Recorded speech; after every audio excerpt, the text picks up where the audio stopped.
प्राणाः शरीरे बाहुते तुमि मा शक्ति हृदये तुमि मा भक्ति तुम्हारी प्रतिमा गढ़ी मंदिरे मंदिरे वंदे मातरम त्वं हि दुर्गा दश प्रहरण धारिणी कमला कमल दल विहारिणी वाणी विद्या दायिनी नमामि त्वां नमामि कमलां अमलां अतुलां सुजलां सुफलां मातरं वन्दे मातरं श्यामलां सरलां सुस्मितां भूषितां धरणीं धरणीं मातरं वन्दे मातरं वन्दे मातरम्।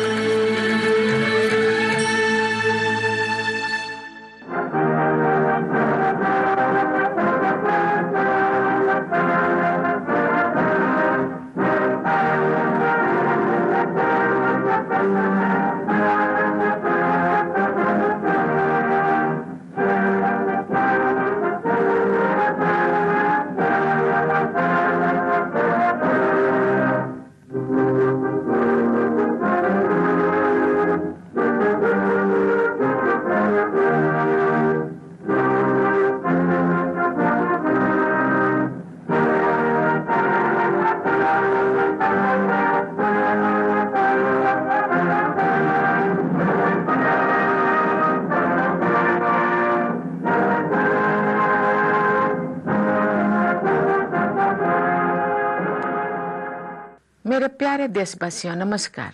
स्वतंत्रता दिवस की पूर्व संध्या पर आप सभी को मैं इस राष्ट्रीय पर्व की हार्दिक बधाई देती हूँ। आपसे कुछ घंटों बाद हमारे देश की स्वाधीनता के 80वें वर्षों का शुभारंभ होगा। देश विदेश में रहने वाले सभी भारतीय ये पर्व उल्लास के साथ मनाते हैं। हमारा तिरंगा हमारी स्वाधीनता का प्रतीक है। इसे हम पूरी शान से फहराते हैं। 15 अगस्त 1947 के दिन भारत माता पराधीनता की बेड़ियों से मुक्त हुई। सभी देशवासी स्वतंत्र भारत की नियति के निर्माता बने। हम भारत के लोग अपने सपनों को साकार करने के अवसरों का उपयोग कर सके और भारत को सर्वश्रेष्ठ राष्ट्र बनाने की भावना से कार्य करें, इसी में स्वतंत्रता की सार्थकता है। निष्ठावान विद्यार्थी और शिक्षक, विकास के लिए तत्पर वैज्ञानिक और इंजीनियर, स्वास्थ्य सेवा में कार्यरत डॉक्टर और स्वास्थ्यकर्मी, मेहनती श्रमिक और अन्नदाता किसान अपने प्रयासों से राष्ट्र निर्माण कर रहे हैं।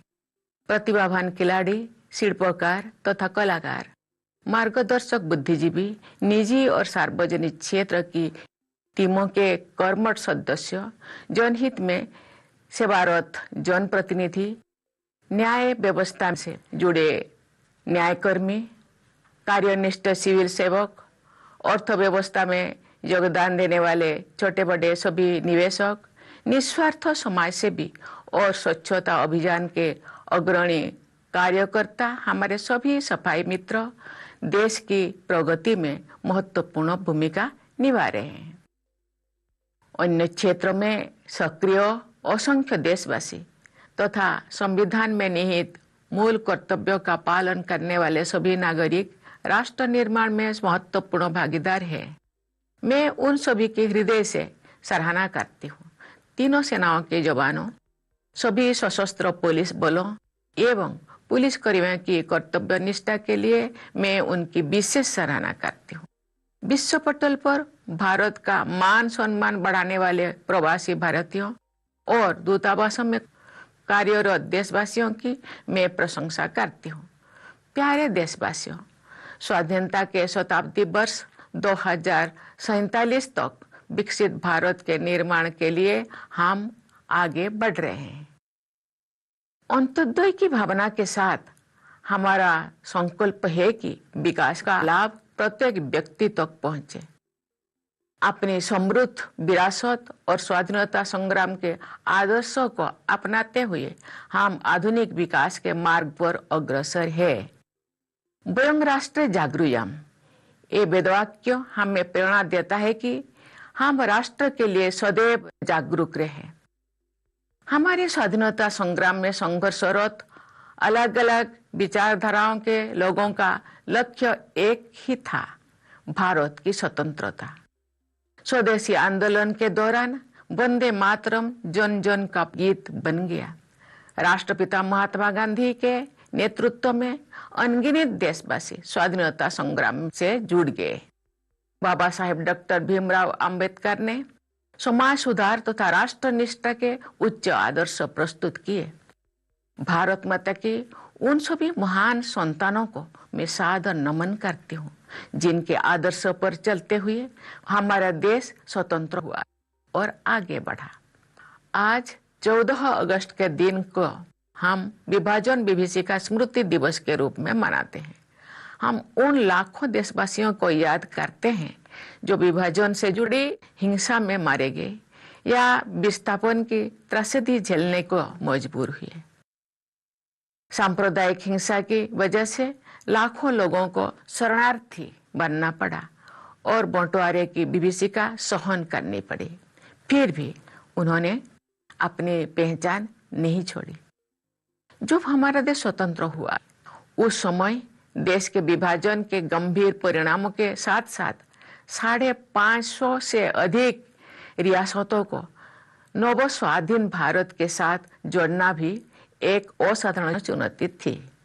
सरदार पटेल ने राजशाही व्यवस्थाओं को समाप्त करके हमारे स्वाधीन लोकतंत्र में उनका विलय किया। एक कृतज्ञ राष्ट्र की ओर से आधुनिक भारत की एकता के शिल्पकार लौह पुरुष सरदार वल्लभ भाई पटेल की पावन स्मृति को मैं सादर नमन करती हूँ। प्यारे देशवासियों, भारत के लोगों द्वारा निर्मित हमारा संविधान नागरिकों की भागीदारी पर आधारित है। लोकतंत्र की जननी भारत भूमि के निवासियों में जन भागीदारी की भावना सदा से विद्यमान रही है। उस भावना को नई ऊर्जा के साथ हमारे देशवासी आगे बढ़ा रहे हैं। राष्ट्रीय अभियानों को जन भागीदारी से आगे बढ़ाया जा रहा है। ये हमारे लोकतंत्र की प्रेरक उपलब्धि है। प्रतिष्ठा और अवसर की समानता तथा व्यक्ति की गरिमा हमारे संविधान के प्रमुख आदर्श है। आज साधारण पृष्ठभूमि के लोग अनेक क्षेत्रों में असाधारण योगदान दे रहे हैं। इससे मेरा ये विश्वास दृढ़ होता है कि आज के भारत में हर व्यक्ति बड़े सपने देख भी सकता है और उन्हें पूरा भी कर सकता है। हमारे संविधान में कार्यपालिका, विधायिका तथा न्यायपालिका के उत्तरदायित्व का स्पष्ट उल्लेख है। जनप्रतिनिधियों का कर्तव्य है कि वे विधायिका में जन आकांक्षाओं को अभिव्यक्त करें। कार्यपालिका का कर्तव्य है कि जनहित और राष्ट्रहित की नीतियों को कार्यरूप दे। न्याय व्यवस्था से जुड़े प्रत्येक व्यक्ति का ये कर्तव्य है कि अभाव के कारण कोई व्यक्ति न्याय से वंचित ना रहे। हर नागरिक को, विशेषकर वंचित वर्गों के लोगों को समानता के आधार पर सम्मान के साथ समय से न्याय मिलना चाहिए। प्यारे देशवासियों, पिछले एक दशक से कुछ अधिक समय में हमारे देश ने तेज गति से समावेशी विकास किया है। विरासत और विकास के समन्वय को प्राथमिकता दी है तथा विकास में बाधक दशकों पुराने अनेक अवरोधों को दूर किया है। हमारे देशवासी महात्मा ज्योतिबा फुले की 200वीं जयंती मना रहे हैं। महात्मा फुले और क्रांति ज्योति सावित्रीबाई फुले ने सामाजिक न्याय, शिक्षा, महिला सशक्तिकरण और समानता के क्षेत्र में ऐतिहासिक योगदान दिया है। उनके आदर्शों के अनुसार विगत कुछ वर्षों के दौरान वंचित वर्गों को आगे बढ़ाने के लक्ष्य को राष्ट्रीय प्राथमिकता दी गई है। महिलाओं की शिक्षा के क्षेत्र में सफलता के नई प्रतिमान स्थापित हुई है। 25 करोड़ से अधिक लोगों को गरीबी से मुक्ति दिलाने में सफलता मिली है। विश्व की सबसे बड़ी वित्तीय समावेश की योजना प्रधानमंत्री जन धन योजना के तहत लगभग 59 करोड़ खाता धारक बैंकिंग व्यवस्था से जुड़ चुके हैं। उनमें 32 करोड़ से अधिक महिला खाता धारक शामिल है। 80 करोड़ लोगों के लिए निःशुल्क राशन की व्यवस्था द्वारा उनकी खाद्य सुरक्षा सुनिश्चित की गई है। आयुष्मान भारत प्रधानमंत्री जन आरोग्य योजना के तहत 60 करोड़ लोगों को प्रतिवर्ष 5 लाख रुपया तक की निःशुल्क चिकित्सा सुविधा उपलब्ध कराए गए हैं। किसान सम्मान निधि तथा किसान क्रेडिट कार्ड्स से खेती, डेयरी, मुर्गी पालन, मत्स्य पालन और मधुमक्खी पालन जैसे गतिविधियों से जुड़े किसान भाई बहनों को संबल मिला है। विश्व का इतिहास साक्षी है कि सांस्कृतिक आत्मबल पर आधारित विकास गतिमान और स्थायी होता है। आज देश में ये चेतना बलवत्ती हो रही है कि सांस्कृतिक गौरव का भाव देश की संप्रभुता को आत्मिक शक्ति प्रदान करता है। हमारे पूर्वजों ने ज्ञान, विज्ञान, कला, संस्कृति, अध्यात्म और सदाचार की अनमोल विरासत सौंपी है। हम विरासत और विकास के समन्वय के साथ आगे बढ़ रहे हैं। हमारे देश में विश्व का सबसे बड़ा और सबसे अच्छा डिजिटल इंफ्रास्ट्रक्चर विकसित किया गया है। गांव की छोटी छोटी दुकानों में तथा रेहड़ी पटरी पर भी डिजिटल पेमेंट्स हो रहे हैं। विश्व में आधे से अधिक real time digital transactions Bharat में हो रहे हैं। हमारे देशवासियों और सरकार ने मिलकर डिजिटल क्रांति का उदाहरण विश्व समुदाय के सामने प्रस्तुत किया है। टेक्नोलॉजी का उपयोग करके सरकार ने जन कल्याण की सुविधाओं को पारदर्शी तरीके से जन जन तक पहुंचाया है। हमारे देश में हाईवेज, वाटरवेज, रेलवेज और एयरवेज के रूप में आधुनिक इंफ्रास्ट्रक्चर का अभूतपूर्व विस्तार हुआ है। इससे नए उद्यमों के लिए अवसर उत्पन्न हो रहे हैं, नए रोजगारों का सृजन हो रहा है तथा निवेशकों का विश्वास बढ़ रहा है। प्यारे देशवासियों, विश्व के अनेक क्षेत्रों में युद्ध एवं अस्थिरता का सभी देशों पर प्रभाव पड़ रहा है। ऐसी परिस्थिति में भी हमारे देश की अर्थव्यवस्था सबसे तेज गति से बढ़ती हुई प्रमुख अर्थव्यवस्था के रूप में आगे बढ़ रही है। आर्थिक अनुमानों के अनुसार भारत की विकास दर विश्व की औसत विकास दर की तुलना में दोगुनी से अधिक रहेगी। आत्मनिर्भर भारत अभियान से हमारी आर्थिक प्रगति और राष्ट्रीय सुरक्षा का आधार मजबूत हुआ है। आधुनिक विकास के मार्ग पर आगे बढ़ने के साथ साथ पर्यावरण संरक्षण के क्षेत्र में भी भारत विश्व स्तर पर अग्रणी योगदान दे रहा है। सस्टेनेबल डेवलपमेंट गोल्स 2030 के कुछ लक्ष्यों को हमारे देश ने समय से पहले ही प्राप्त कर लिया है। रिन्यूएबल एनर्जी के विकास को पिछले कुछ वर्षों में अभूतपूर्व गति मिली है। हमारे विदेश नीति देश हित पर आधारित है। शांति, सहयोग, संवाद तथा वसुधैव कुटुंबकम के आदर्श हमारी विदेश नीति के स्तंभ हैं। आर्थिक सहयोग बढ़ाने तथा पारस्परिक संबंधों को और प्रगाढ़ बनाने के लिए हमने अनेक देशों के साथ फ्री ट्रेड एग्रीमेंट्स किए हैं। ग्लोबल साउथ के देशों में हम अग्रणी भूमिका निभा रहे हैं। विश्व पटल पर हमारे देश का सम्मान बढ़ा है। हम रूल्स बेस्ड इंटरनेशनल ऑर्डर में विश्वास रखते हैं। हमारे प्रयास है कि संयुक्त राष्ट्र संघ सहित मल्टीलेटरल ऑर्गेनाइजेशंस में विश्व समुदाय का समुचित प्रतिनिधित्व हो। हमारे इस प्रयास को अनेक देशों का प्रबल समर्थन मिल रहा है। प्यारे देशवासियों, प्राकृतिक संपदाओं पर हमारी भावी पीढ़ियों का भी उतना ही अधिकार है जितना हमारा है। हमें यह सुनिश्चित करना है कि हमारे किसी भी कार्य से आने वाली पीढ़ियों द्वारा इस अधिकार के प्रयोग में तनिक भी कमी ना हो। हमारा प्रयास होना चाहिए कि हम उनको और अधिक समृद्ध प्राकृतिक संपदाएं प्रदान करें। पर्यावरण संरक्षण के प्रति हमारी आस्था हमारी परंपरा का हिस्सा है। संताली भाषा के एक सरल गीत में हमें गहरा संदेश मिलता है।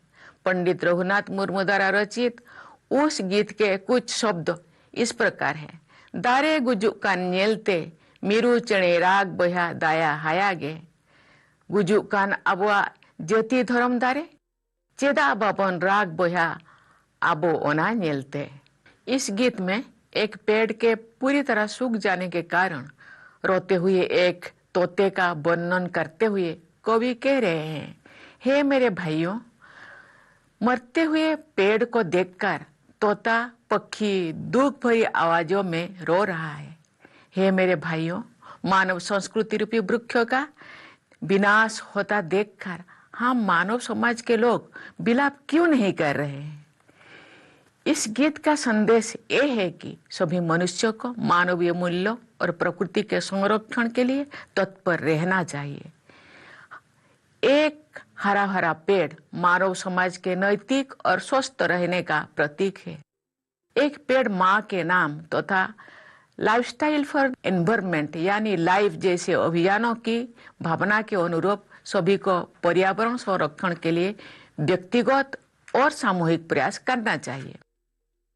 मेरे प्यारे देशवासियों, मुझे ये देखकर बहुत प्रसन्नता होती है कि शिक्षा के क्षेत्र में हमारे बेटियां प्रभावशाली प्रदर्शन कर रहे हैं। साथ ही कृषि उत्पादकता बढ़ाने में योगदान देने वाले ड्रोन दीदी से लेकर वायुसेना में फाइटर कॉम्बैट लीडर बनने तक विभिन्न क्षेत्रों में महिलाओं की भागीदारी बढ़ रही है। हाल ही में ग्लासगो में संपन्न हुए कॉमनवेल्थ गेम्स में भारत के कुल 13 स्वर्ण पदकों में 8 स्वर्ण पदक बेटियों ने जीते हैं। महिलाओं की आर्थिक आत्मनिर्भरता बढ़ रही है। स्वयं सहायता समूह की 10 करोड़ से अधिक महिला सदस्य है। 3 करोड़ महिलाओं को लखपति दीदी बनाने का लक्ष्य तय किया गया था।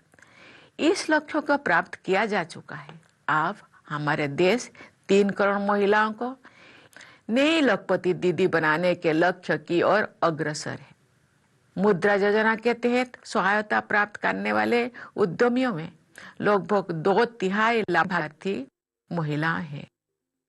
महिलाओं की आर्थिक आत्मनिर्भरता के प्रयासों के साथ साथ हम देख रहे हैं कि वे विभिन्न क्षेत्रों में नेतृत्व प्रदान कर रही है। मतदान में महिलाओं की बढ़ती भागीदारी हमारी गणतंत्र की विशेष सफलता है। लोकसभा और विधानसभा में महिलाओं का 33% प्रतिनिधित्व आरक्षित करने के लिए वर्ष 2023 में नारी शक्ति बंधन अधिनियम पारित किया जा चुका है। इस अधिनियम के लक्ष्य को प्राप्त करने से महिलाओं का नेतृत्व बढ़ेगा तथा हमारा लोकतंत्र और अधिक समावेशी बनेगा। देश की कुल आबादी में 65% लोगों की आयु 35 वर्ष से कम है। ये युवा आबादी हमारी सबसे मूल्यवान संपदा है। हमारे देश के युवा टैलेंटेड है, कमिटेड है और स्किल्ड है। जमीनी स्तर पर युवाओं द्वारा किए गए विभिन्न समस्याओं के इनोवेटिव और प्रैक्टिकल सॉल्यूशंस को देखकर मुझे समाज और देश के लिए उनकी प्रतिबद्धता का परिचय मिलता है।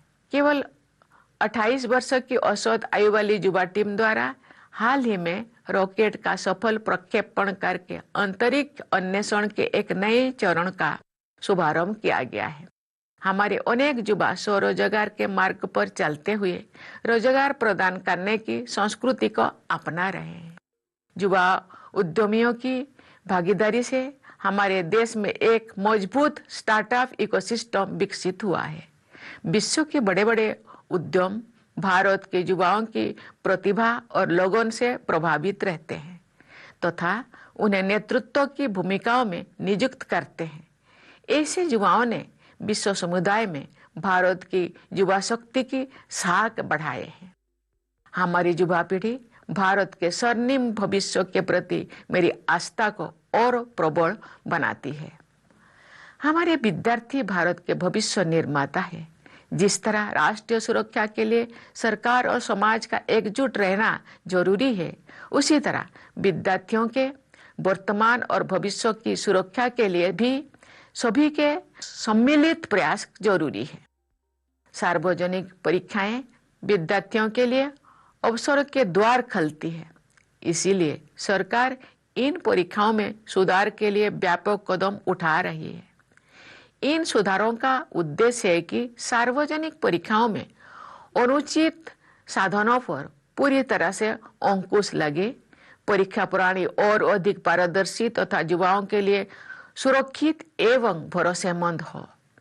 सरकार के प्रयासों तथा नई आर्थिक गतिविधियों से युवाओं के लिए अनेक प्रकार के नए अवसर उत्पन्न हो रहे हैं। ऐसे अवसरों के बारे में जानकारी प्राप्त करके हमारे युवा सफलता के नए मार्ग चुन सकते हैं। हमारे युवाओं का शारीरिक एवं मानसिक स्वास्थ्य देश के भविष्य का आधार है।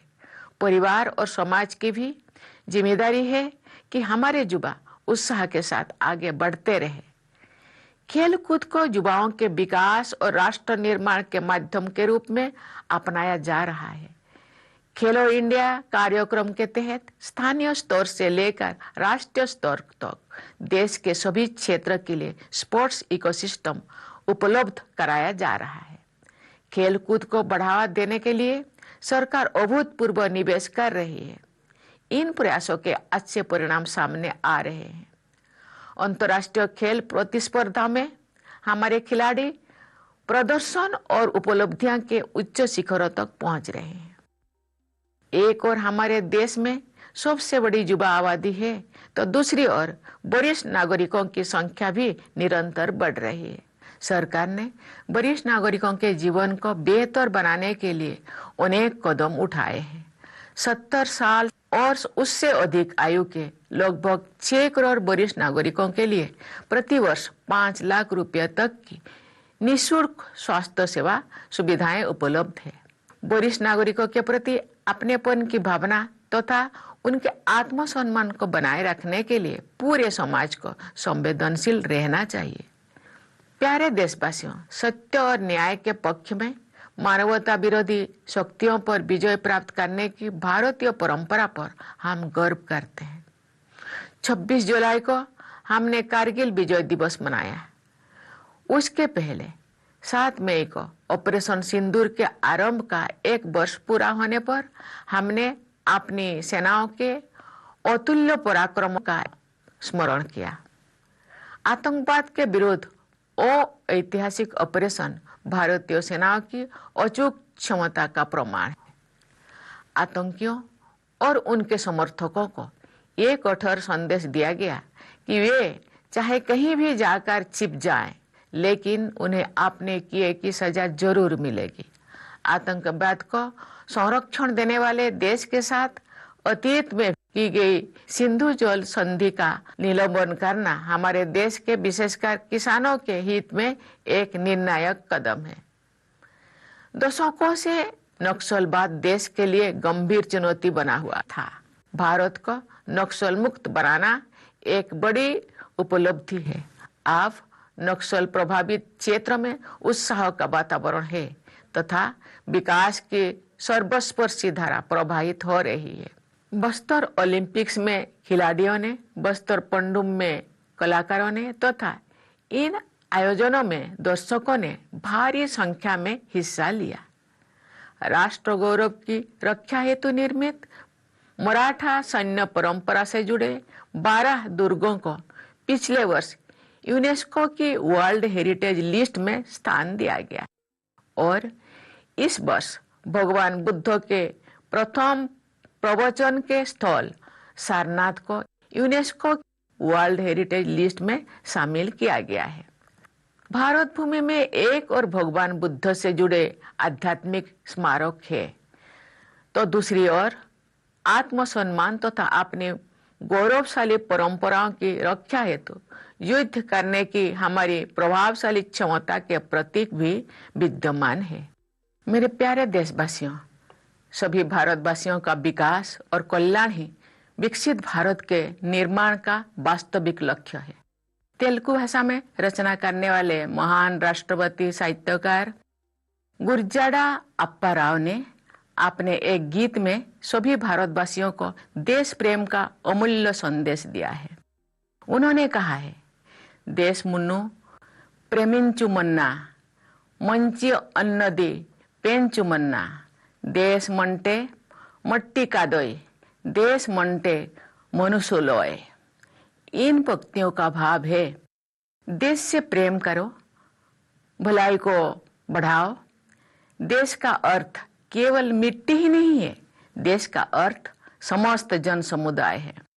मुझे विश्वास है कि समाज की भागीदारी और सरकार के प्रयासों से गांव-गांव में, नगर-नगर में, भारत के घर-घर में रहने वाले सभी लोग स्वस्थ, सुखी और समृद्ध बनेंगे। आइए देश प्रेम की इसी सर्वसमावेशी भावना के साथ हम सब स्वतंत्र भारत को विकसित भारत बनाने की राष्ट्रीय साधना में स्वयं को समर्पित करें। धन्यवाद। जय हिंद, जय Bharat.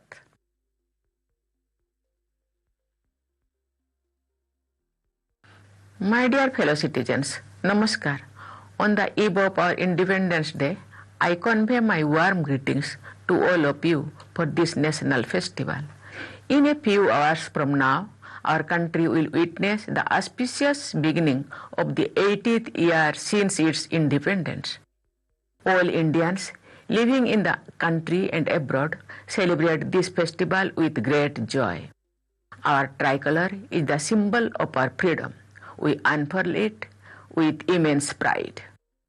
On the 15th of August 1947, Bharat Mata was liberated from the shackles of subjugation. Every citizen became an architect of the destiny of independent India.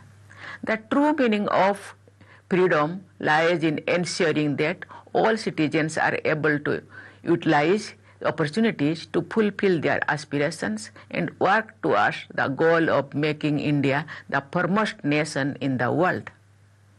Dedicated students and teachers, scientists and engineers committed to development, doctors and healthcare workers providing health services, industrious workers and our Annadata farmers are all contributing to nation building through their efforts.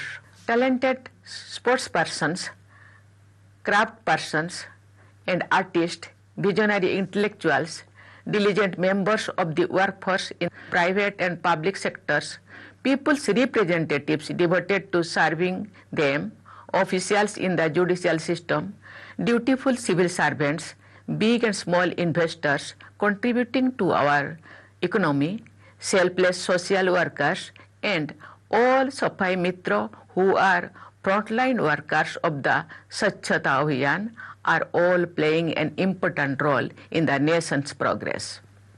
Numerous citizens engaged in various other activities, and every citizen who faithfully discharges the fundamental duties enshrined in our Constitution are active partners in our nation building process.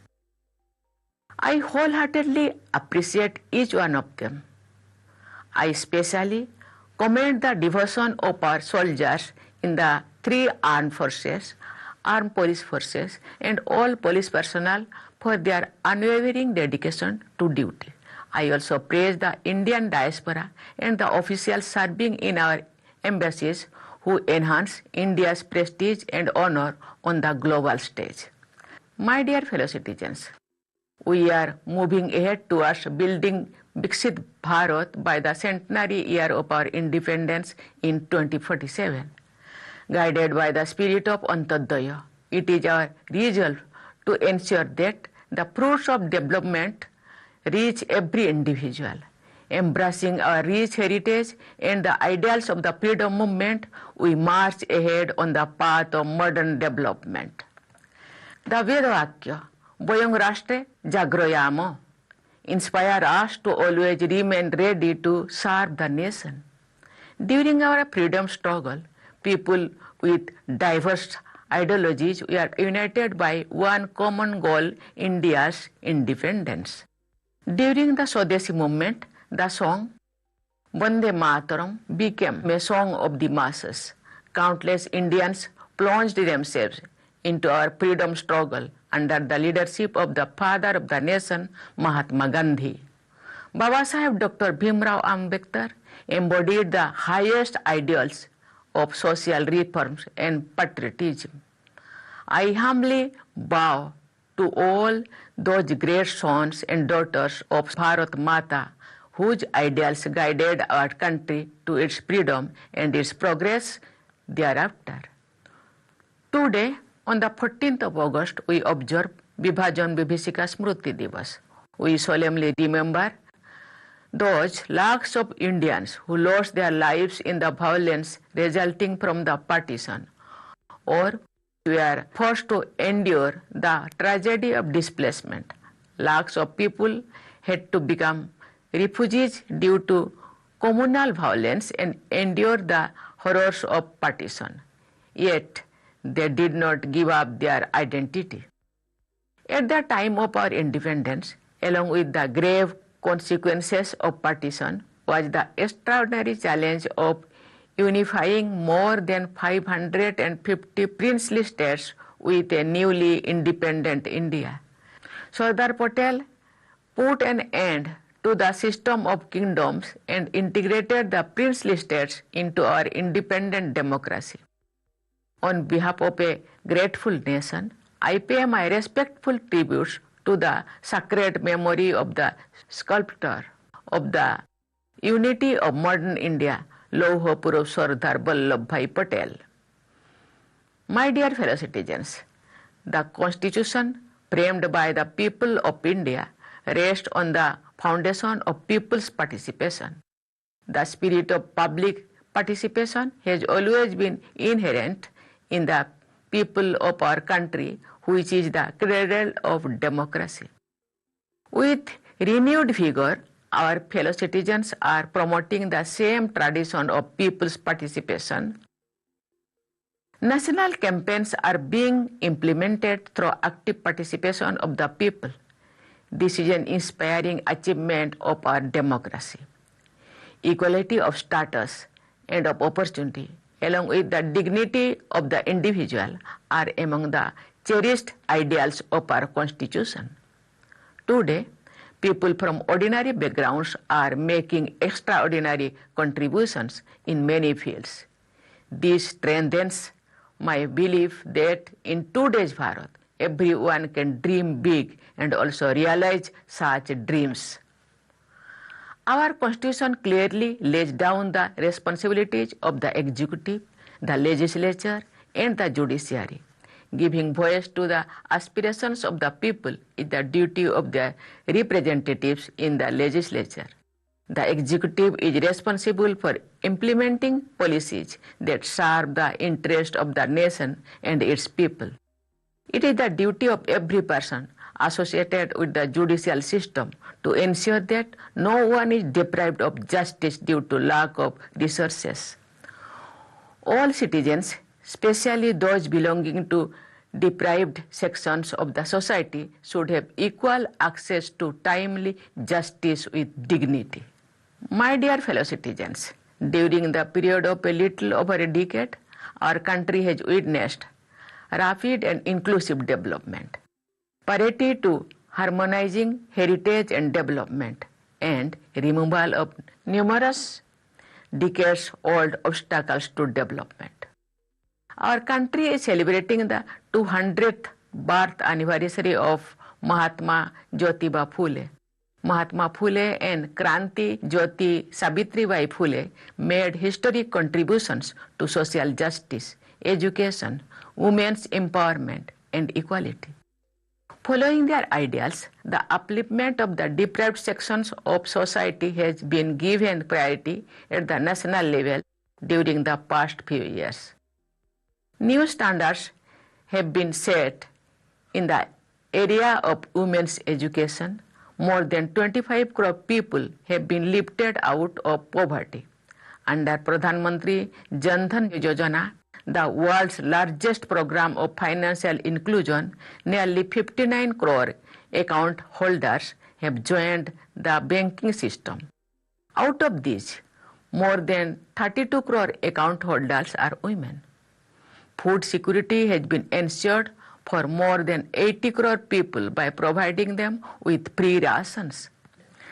Under Ayushman Bharat Pradhan Mantri Jan Arogya Yojana, free health care coverage of up to 5 lakh rupees per year has been provided to 60 crore people. Kisan Samman Nidhi and Kisan Credit Cards have provided support to farmers engaged in activities such as farming, dairy, poultry, fisheries, and beekeeping. History of the world bears witness to the fact that development rooted in a strong sense of cultural identity is both rapid and sustainable. Today, there is a growing awareness in the country that a sense of cultural pride bolsters the inner strength of the nation. Our ancestors have passed on a rich legacy of learning, science, art and culture, spirituality, and virtuous conduct. We are moving ahead, harmonizing our heritage and development. India has developed the world's largest and best digital infrastructure. Digital payments are now common even in small rural shops and among street vendors. More than half of the world's real-time digital transactions take place in India. Together, the people of India and the government have presented an example of digital revolution to the global community.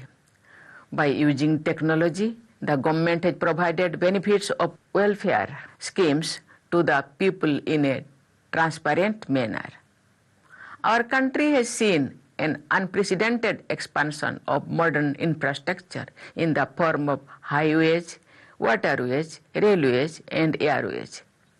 This is creating opportunities for new enterprises, generating employment, and boosting investor confidence. My dear fellow citizens, warfare and instability prevailing in several parts of the world are affecting every country. Even in such trying circumstances, our economy is moving ahead as the fastest growing major economy in the world. According to economic projections, the growth rate of the Indian economy is expected to be more than twice the average of global growth rate.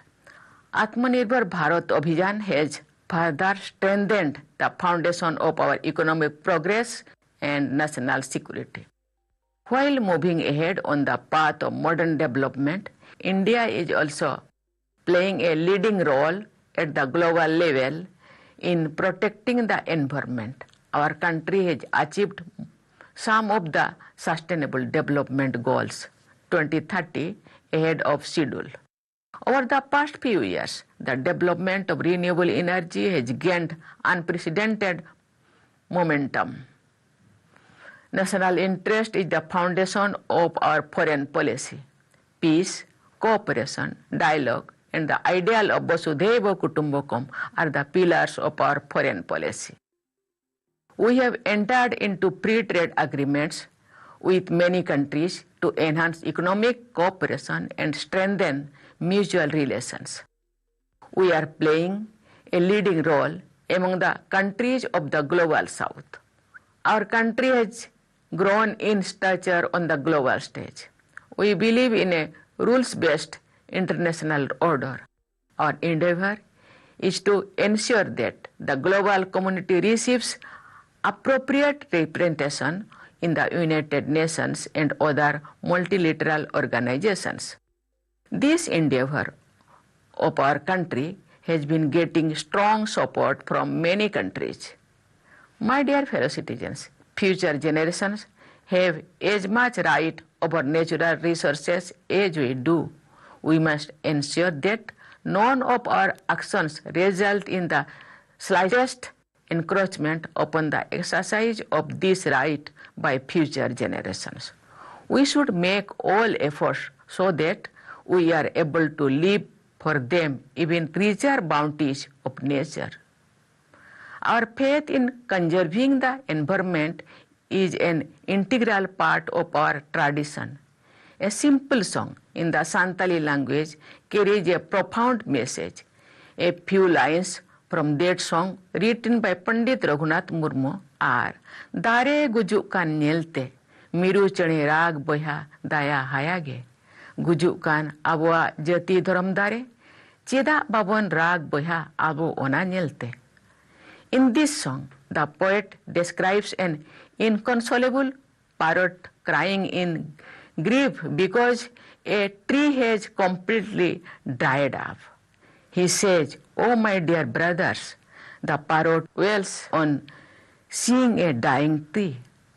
"Oh my brothers, why do we human beings not grieve when the tree of human culture is being destroyed?" The message of this song is that all people must remain committed to preserving nature and human values. A lush green tree symbolizes the moral ideals and well-being of human society. In the spirit of campaigns such as Ek Ped Maa Ke Naam and Lifestyle for Environment or Life, we should make individual and collective efforts to protect the environment. My dear fellow citizens, it gives me immense pleasure to see our girls performing exceptionally well in the field of education. Also, women's participation is increasing across diverse sectors, from the drone Didi, who contributes to enhancing agricultural productivity, to the fighter combat leader in the Air Force. In the recently concluded Commonwealth Games in Glasgow, women have won 8 out of India's total tally of 13 gold medals. Our women are increasingly achieving economic self-reliance. More than 10 crore women are members of self-help groups. A target was set to create 3 crore Lakpati Didis. This target has been achieved.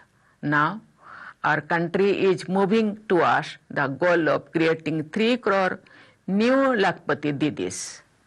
About 2/3 of the entrepreneurs who have received financial assistance under Mudra Yojana are women. Along with efforts for economic self-reliance of women, we are also seeing them in leadership roles in many fields. It is a remarkable achievement of our democratic republic that the number of women exercising their rights to vote is growing. Nari Shakti Bandhan Adhiniyam has been enacted in 2023 with the purpose of reserving 33% representation for women in the Lok Sabha and legislative assemblies. Achieving the objectives of this act will enhance women's role in leadership and make our democracy more inclusive. 65% of our country's population is below the age of 35. This young population is our most valuable asset. The youth of our country are talented, committed, and skilled. I have seen the innovative and practical solutions that young people are developing to address various challenges at the grassroots level. This reflects the dedication of our youth to society and the nation. A new phase of space exploration has been ushered in through the recent successful rocket launch by a young team with an average age of just 28 years. Many of our youth are embracing the culture of job creation as they pursue the path of self-employment. The participation of young entrepreneurs has led to the creation of a strong startup ecosystem in our country. Major global enterprises are impressed by the talent and dedication of Indian youth and entrust them with leadership roles. Such young achievers have enhanced the reputation of India's youth power across the world. our younger generations strengthen my faith in India's bright and prosperous future. Our students are the architects of India's future, just as the government and society must remain united to ensure national security. Everyone must contribute through joint and concerted efforts to safeguard the present and future of our students. Public examinations become gateways to the opportunities for our students. The government is undertaking comprehensive steps to reform these examinations. The objectives of these reforms are to completely curb the use of unfair means in public examinations, make the examination system more transparent, more secure, and more trustworthy for the youth. Through the government's initiatives and emerging economic activities, a wide range of new avenues are opening up for the youth. By exploring such new opportunities, our young people can embark on new paths to success. Physical and mental well-being of our youth forms the cornerstone of our country's future. Families and society also share the responsibility to motivate our youth to move ahead with enthusiasm. Sports are being adopted as a medium for promoting the development of our youth and for nation building. Under the Khelo India program, sports ecosystem is being developed across the country from the grassroots to the national level. The government is making unprecedented investments to promote sports. These efforts are yielding good results. In international sports tournaments, there has been a remarkable leap in the performance and achievements of our sports persons. While our country has the world's largest young population, the number of senior citizens is also on the rise. The government has taken several initiatives to improve the quality of life of senior citizens. About 6 crore senior citizens of the age of 70 years and above can avail of free healthcare services of up to 5 lakh rupees per year. Society as a whole should be sensitive towards senior citizens, fostering a sense of belonging towards them and upholding their self-respect. My dear fellow citizens, we take pride in our tradition of overcoming the forces hostile to humanity for upholding truth and justice. On 26th of July, we observed Kargil Vijay Divas. Earlier, on the 7th of May, we commemorated the completion of 1 year since the launch of Operation Sindoor. We remembered the unmatched valor of our armed forces. That historic operation against terrorism demonstrated the capability of the Indian armed forces to act with precision. It sent a clear and firm message to terrorists and those who support them that no matter where they hide, they will have to face the consequences of their actions. Suspension of the Indus Waters Treaty with the country that harbors terrorism is a decisive step in the interest of our nation, especially the farmers. For decades, Naxalism posed a serious challenge to the nation.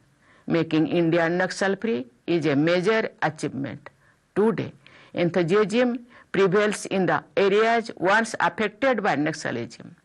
All-inclusive development is underway in these regions. A large number of players took part in the Bastar Olympics and many artists showcased their talent in Bastar Pandum, which were enjoyed by a large number of people. 12 forts built to safeguard national pride associated with the Maratha military tradition have been included in the UNESCO World Heritage List last year. And this year, Sarnath, the site of Bhagavan Buddha's first sermon, has been included in the UNESCO World Heritage List. On the one hand, Bharat Bhumi has monuments of spirituality associated with Bhagavan Buddha. It also has symbols of our impressive ability to fight for preserving our pride and glorious traditions on the other. My dear fellow citizens, the development and well-being of every Indian is the real objective of building Viksit Bharat. The great nationalist writer Gurjada Appa Rao, who wrote in Telugu, conveyed a timeless message of patriotism in one of his songs. Des Munnu Primenchu Mona, Manchi Onnadi, Penchu Monna. Des Motte, Matti Kadoi, Des Monte, Monusuloi. The essence of these lines is love your country, foster goodness. A nation is not just its land. The nation is all its people. It is my belief that with the participation of the society and efforts of the government, people in every village, each town and all households across India will become healthier, happier and prosperous. With this all-inclusive spirit of patriotism, let us devote ourselves to the sacred national goal of transforming Swatantra Bharat into Viksit Bharat. Thank you. Jai Hind, Jai Bharat.